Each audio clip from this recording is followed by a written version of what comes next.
Bonjour à tous, je vais expliquer la probabilité conditionnelle dans cette section. Probabilité conditionnelle.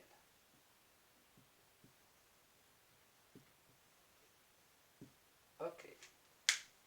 Je veux bien commencer par une simple définition. La probabilité qu'un événement A se réalise, sachant qu'un événement B est déjà réalisé, se note de cette manière. Et se note aussi proba de A, comme il se lit, sachant B. Elle est égale à la probabilité de A inter B, quotientée par la probabilité de B, lorsque la probabilité de B est différente de 0. Je tire de cette définition que la probabilité de l'intersection égale au produit des deux probabilités, proba de B fois proba de A, sachant B. Mémorisez bien cette égalité, c'est très intéressant. On peut calculer la proba de A inter B, la proba que deux événements A et B se réalisent en même temps à travers un produit de la proba de B fois la proba de A, sachant B. Cette égalité, je vais l'illustrer à partir d'un arborescence, tout en mettant le schéma mental, la carte mentale suivante, en disant qu'un événement B peut ou peut ne pas être réalisé. Et après le B, un événement A peut ou peut ne pas être réalisé. Et après le B bar, l'événement A peut ou peut ne pas être réalisé. J'écris ici la proba de B. Et ici la proba de B bar. Mais ici, je n'écris pas la proba de A, non. C'est la proba de A sachant B. Parce que le A vient après la réalisation de B. Et j'écris ici la proba de A bar sachant B. Et ici la proba de A sachant B bar. Et ici la proba de A bar sachant B bar. Gardez ça à l'esprit, s'il vous plaît, parce qu'il donne une notion intuitive et naturelle de ce que c'est que la probabilité conditionnelle. Je passe tout de suite à un exercice. Étant donné une urne contenant 4 boules rouges numérotées, R1, R1, R1 et R2, et 3 boules vertes numérotées, V2, V2 et V1. Tout en supposant que ces boules sont indiscernables au toucher.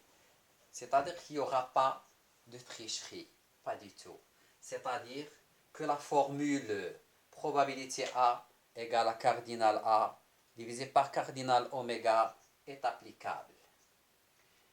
Bon, l'expérience est expliquée de la manière suivante. Et concis comme suit. On va tirer 2 boules simultanément de l'urne. Je définis un événement A en tant que 2 boules de même couleur. Ok. Et l'événement B en tant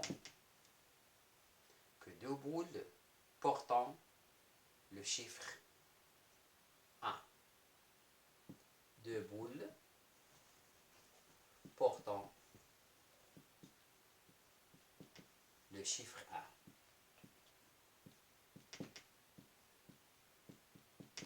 Bien. Question. Calculer cardinal oméga.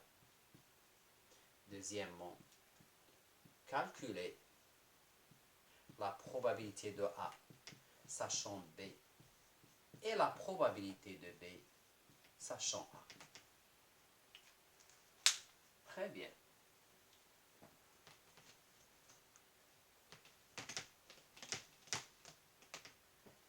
Je passe à la solution.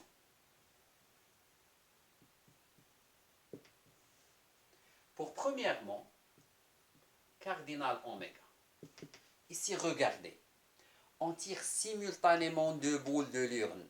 Ça signifie qu'on utilise le concept de la combinaison.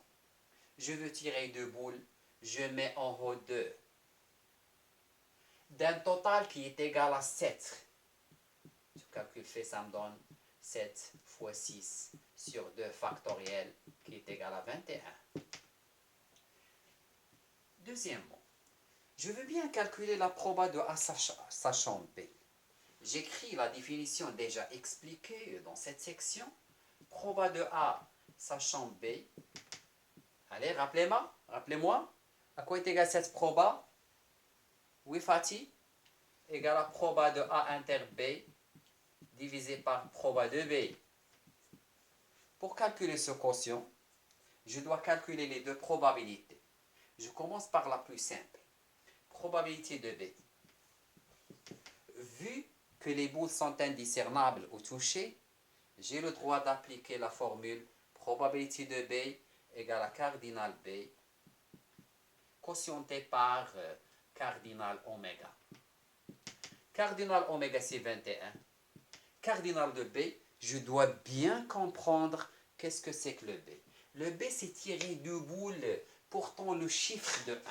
Le chiffre 1. Ça signifie quoi? Que je dois jeter un nouveau regard sur le contenu de la boule. Et je me pose la question, combien de 1 il y a? 1, 2, 3, 4. Il y a 4 1. Ça signifie que je dois tirer deux boules prises parmi 4. Les calculs me donnent 4 fois 3 sur 2 factoriel sur 21 égale à quoi? Égale à 6 sur 21. D'accord. Après, pour continuer, je vais effacer premièrement. Ça, c'est la probabilité de B, elle est déjà calculée. Je passe à la probabilité de A inter B. Je rappelle ici que la proba de A sachant B égale à proba de A inter B divisé par probabilité de B. La proba de A inter B, c'est cardinal A inter B quotienté par cardinal oméga. Le cardinal oméga, il est connu. C'est rien que 21. Mais cardinal d'un événement, un événement c'est un ensemble. Notez bien que l'ensemble A inter B ou l'événement A inter B, je dois le bien comprendre. Ce n'est pas grave. Je dois le bien comprendre. C'est quoi A inter B? A inter B, ça signifie que les événements A et B doivent se réaliser simultanément. C'est-à-dire, qu'est-ce que c'est que le A? Le A, c'est tirer deux boules de même couleur. Et le B, c'est tirer des boules, toutes les deux portant le chiffre 1. Or, même couleur avec le chiffre 1 ne peuvent être que rouges. Parce que pour les vertes, il n'y a pas de chiffre 1. Donc, je dois prendre donc deux éléments pris parmi 3. Donc, j'écris alors C de 2 sur 3, qui est égal à 3 sur 21. Et je finalise à la fin pour écrire que la proba de A sachant B égale proba de l'intersection qui est égale à 3 sur 21, quotienté par probabilité de B qui est égale à 6 sur 21. Tu calcules fait, je trouve 1 sur 2 et bonne chance. Précieux élèves. Précieux élèves. Your desired teacher. Zine.